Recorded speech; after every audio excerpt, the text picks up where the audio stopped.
Hormonal balance is key to well-being and is delicate to achieve. Here with more is Dr. Gino Tutera from SottoPelle. It's good to see you, Dr. Tutera. Hi, Lisa. Nice to be back. Yeah, absolutely. And you're talking about hormones and how it affects your health. And tell us about some of the things you've seen with people where they come in and it's really a hormonal problem. And do we have it more as we age, or does it not matter? Well, our production starts, decreasing starting at age 30. 30. So all of us, from 30 and beyond, of course, I'm not that far away from that, of course, no. Of course. But when you start, starting at age 30, especially our testosterone for both men and women, the production goes down. And when that happens, it affects things such as our short-term memory, our ability to multitask, and to have the appropriate amount of problem solving. So as we age, all of a sudden we get more forgetful. You're starting to walk into rooms, you forget why you're there, but it can happen at any age. You can be 30 years old and you start noticing, gee, I'm just not as productive as I used to be. And physically, we started seeing changes such as a lack of energy. We start noticing that we're not as energetic at the end of the day. It's more of a struggle to try and get the same results in the gym because we don't have the hormonal production that we did. And we start saying, gee, why is this happening? Why am I doing this? Well, as we age, both our production for women of estrogen and testosterone, and for men testosterone, really has a marked impact on our cardiovascular health, our mental well-being, and we start seeing changes in our cholesterol and all because our muscle physiology isn't what it should be. And some of us just assume, well, it's part of getting older. I'm getting older. That's but right. If you're feeling this way at 35 or 40, you're thinking, boy, this seems a little too early to be feeling this run down. What can we do? I mean, sometimes I think we go to our normal doctors and they're, everything's fine. And you walk out thinking, gosh, it must be up all in my head. That's right. So how do you know where our balance is? How do you? Well, unless someone takes the time and the interest to look at your hormone levels, especially certain hormones that can only be measured in the blood. If you don't look at those, then you really don't know where you are.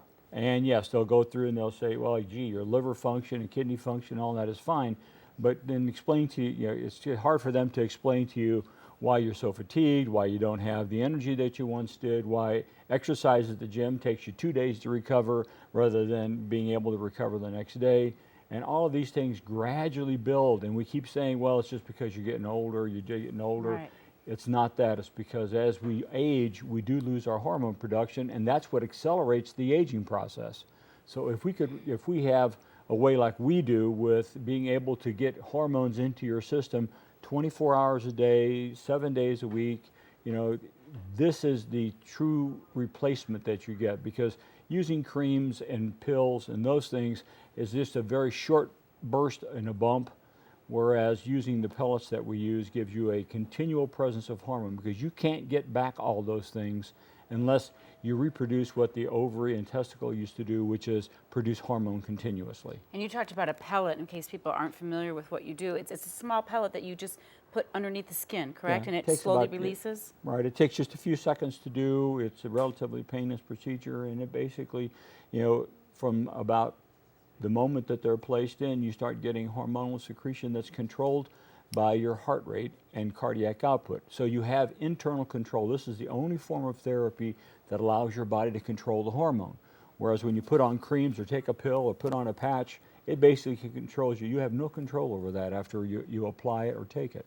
And I remember we talked once before too, if you go to your doctor, your regular doctor, you say, I want my hormones tested, and your doctor 9 times out of 10 will say they're fine. But you said fine isn't necessarily okay, No. because everyone's levels are different, and what might be good for one person might not be good for another. So you can't go by just a No, doctor looking at it going, you're fine. Yeah, you can't go, you have to be able to have been a real student of those hormone values to know how they apply. And just because they look like they're in the normal range may not mean that they're at the best functional level for you. Right. And therefore you have to have a system also of correcting that's individualized for your needs. You can't go and say, here's a prescription, take it off, and you give it to the same, whether they're 5'10" and 100 pounds or 5'10" and 200 pounds. You can't give the same prescription, nor can you use the same dosage for each individual. Has to have their own dose. Right, and that's why you need to go see Dr. Tutera. Thank you so much. Good to see you again. Thank you, Glad Lise. you could I be here appreciate today. that. And if you do want more information, of course, you can visit SottoPelletherapy.com. Go to SottoPelle. There's the phone number right there on your screen, and have it looked at.